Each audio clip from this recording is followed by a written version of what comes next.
Good evening, everyone. This is my first time doing this. I'm very, very nervous. I heard a lot about the GoFundMe platform, and I am not really comfortable with, showing my face. Anyway, my hair is not done, so I flipped my phone on the other side.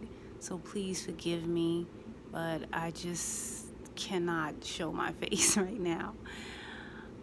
So I started my GoFundMe account, and it's walking me through a checklist of how to set up the whole process. So I will read the first thing. I'm at the page where it says tell your story. The first thing it says is to explain what happened. So I'll get into this part of how it all began. I was working for a company, it's a very prestigious company. I wish not to reveal the name. It's just, the memories and everything. I really don't want to get into that. I want to so you guys could know, but it's not really necessary. It's a really prestigious name. A lot of people know this company. We're all familiar with the name. And I worked on the assembly line, and it's hard work. The job forced me and a lot of other employees into lots and lots of overtime. I mean, ridiculous overtime. I would work at 6 in the morning, and I wouldn't be home until 10:30 at night. They would push us to work Monday through Saturday. I had no life, absolutely no life. I would come home. I mean, it wasn't even like a steady schedule, like maybe 6 to 3, 9 to 5. They would always make us work extra hours and say we need to produce more on the assembly line. And this wasn't healthy for my sleep. My sleep patterns were way off. But I tolerated it because, I guess the overtime money, and it helped me to have extra money, and I paid my bills. So I kind of like that part. But I had just started at that job. I worked there for about a year. But once I got up to that year, my body started to take a toll, and it started to show me signs that something wasn't right.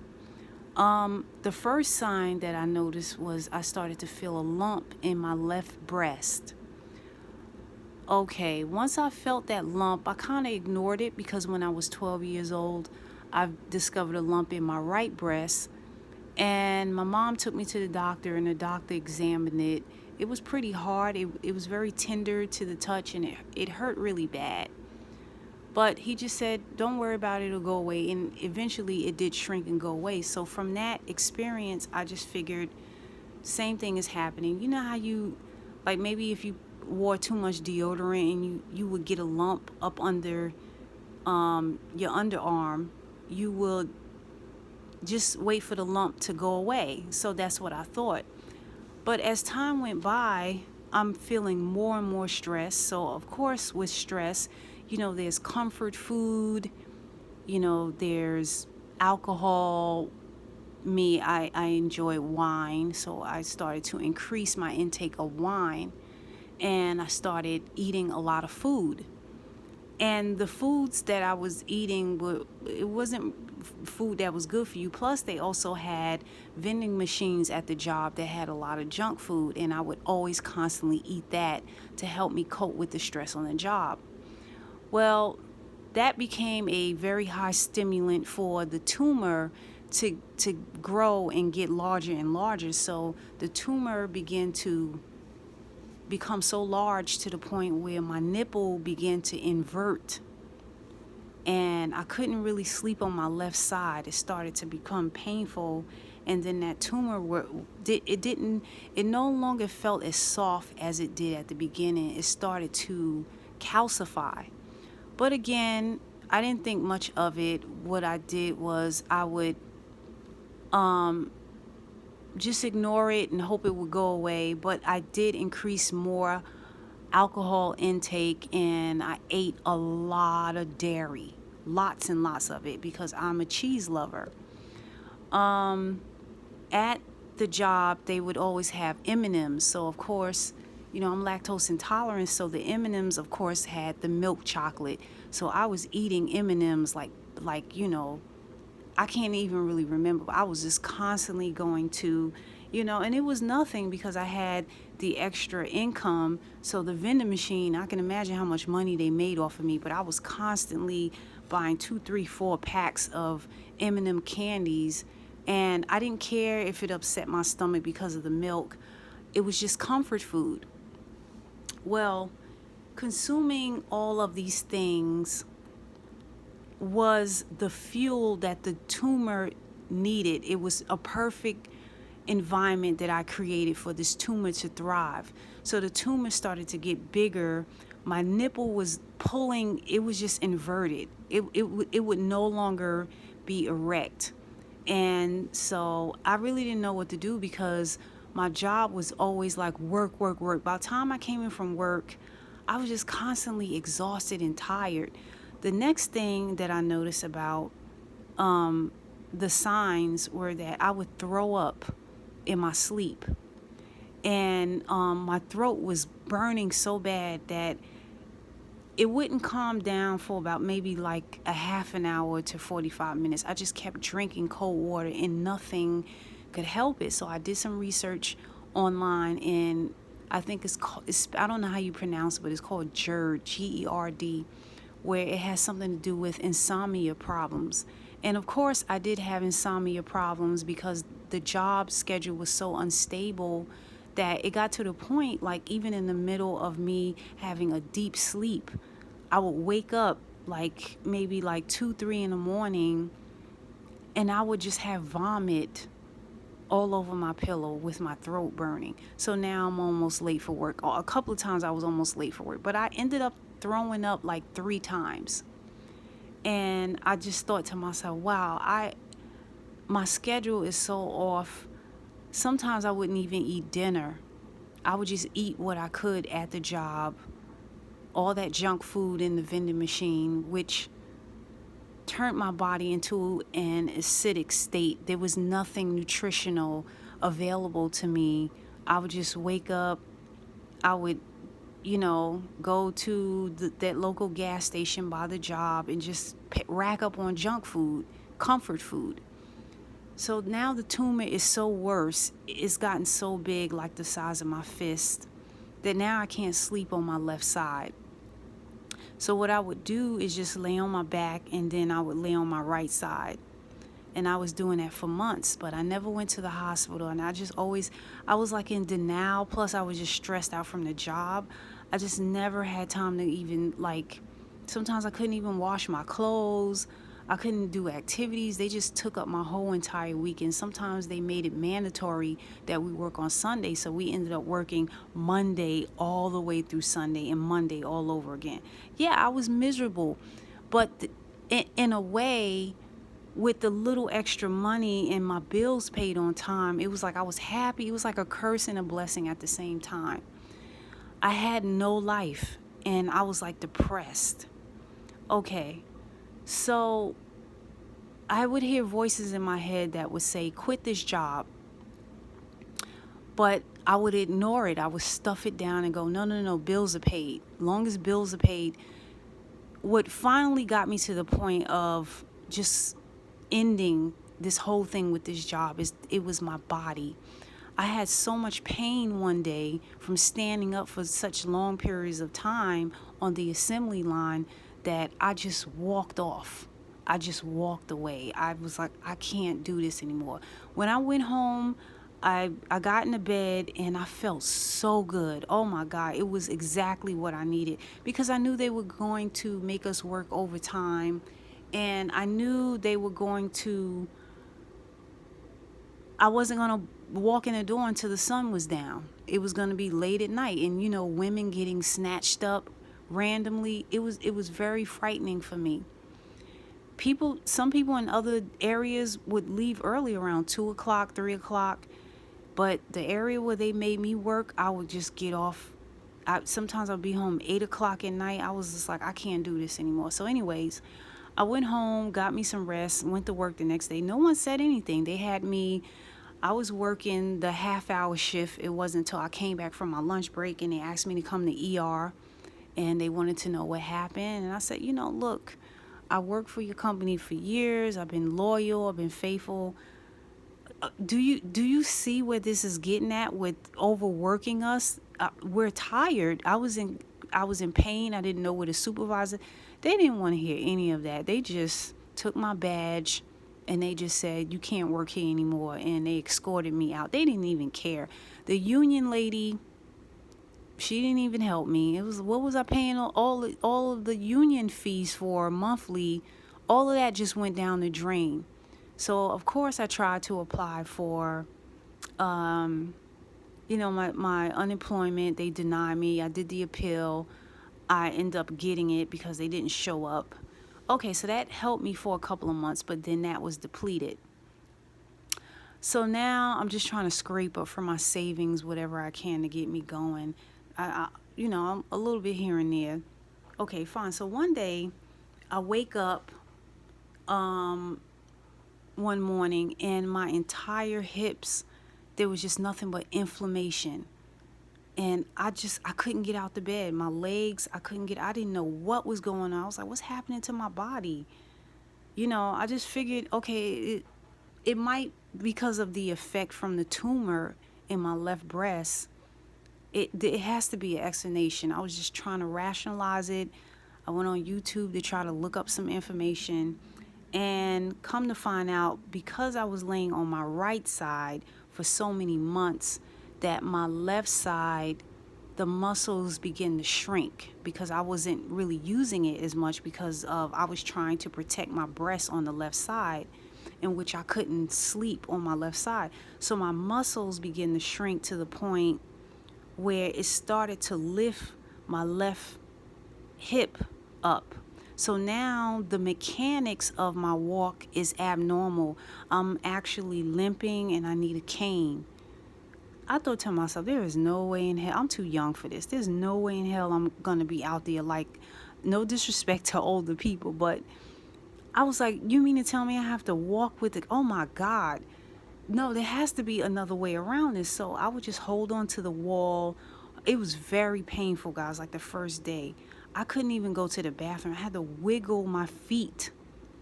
It took an eternity. It was like my bladder was killing me. But over time, there were days I felt a little better. Other times, getting up out of the bed felt painful. I started having back pain. I couldn't sit up at the desk. I couldn't sit up at the computer. I didn't know what to do. So I started looking up exercise routines, yoga, stretches. And once I started getting into the yoga, because my inner leg and my hip, it was in so much pain. I couldn't bend my knee.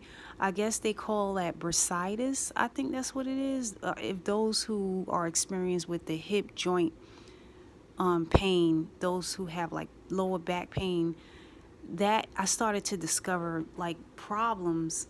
And I would take hot baths. I would try to soothe myself, but nothing would happen. I would still limp, and I was like, oh my God, I have to go to the grocery store and run errands. I would just go to my local store and I would constantly lift. It was people who was like, you know, driving past me like, do you need help? I was like, no, I don't know these strangers. They could snatch me up. So what relieved me is if I got a pushing cart and I could hold on to the pushing cart, because that was the same thing as like when you see the older people pushing the thing with the wheels. It gave me relief. But as soon as I had to put the pushing cart away and carry my bags, the pain in my hip was just excruciating. So learning that I had to put like a pillow between my legs, I had to prop another pillow. I have several pillows, thank God, but I need like the memory foam pillow. So now it's like my money is getting lower and lower. I can't get a job. At first I was thinking, well, okay, I'll just jump in Uber and I'll get like a desk job or something. But now it's to the point where I can't even get out the bed. My muscles hurt everywhere. I have to roll over several pillows to even help lift me up. I can't even lift my back up. I'm in so much pain. Some of the yoga exercises that I was doing just made it feel worse. So I did more research, and some experts were saying that stretching is not always the answer. You may have to strengthen the muscles. Stretching should be the last thing. I said, oh, that's why I'm still in pain. I don't have insurance, so because I know a lot of people are thinking, well, why didn't you go to the hospital? Why did I don't have insurance? A friend of mine, I called her up. She was so angry. She was like, just go to the emergency room. We'll figure out the insurance later. Just go and get checked out. Well, here's the thing. I used to work in the medical field, and guys, it's a ugly industry. It really is. Yes, people will discriminate against you based off of the insurance you have, what you don't have, what your limitations are, and I could not get past that in my head, the way they treat people. So I just figured maybe I can just try to do this on my own. I got in touch with a friend. He's into the holistic field. He works out a lot. He came over, spent some time with me, and he told me to change my diet. But he wasn't really the right holistic type of person, because some of the herbs that he sells, some of those are hybrids, and I wanted someone that was really, really into like the purest alkaline herbs that I can. So I heard about Dr. Sebi's, and I started to follow Dr. Sebi's style or lifestyle. The good news is that my tumor has shrunk a little bit, because I had to go through the whole process of cleaning out the colon. But now I'm so low on money, I don't have any money to keep my herbs consistent. I started to practice fasting, and the fasting is what helped the tumor begin to shrink just a little bit. I still have more work to do. Now I can lay on my left side, so I put a pillow between my leg, but of course my inner thighs still hurt. I just got finished doing some very light exercises, taking my time, swinging my leg, and I feel great. So my back doesn't hurt as much. So I know I have to keep that consistent. The exercises help more than trying to do the yoga stretches. So that's good. Unfortunately, my rent is due.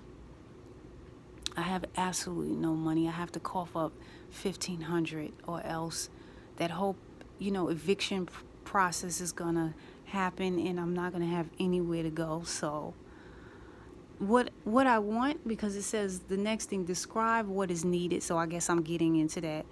The reason why I put 5,000 up is it's just leverage to help me with the transportation to get the herbs, because these herb packages are very pricey. They come in packages of $600, $500, $300.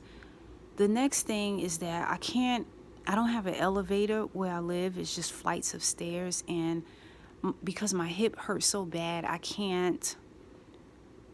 really can't go up and down the stairs, and I have to force myself to do it because I have to check my mail.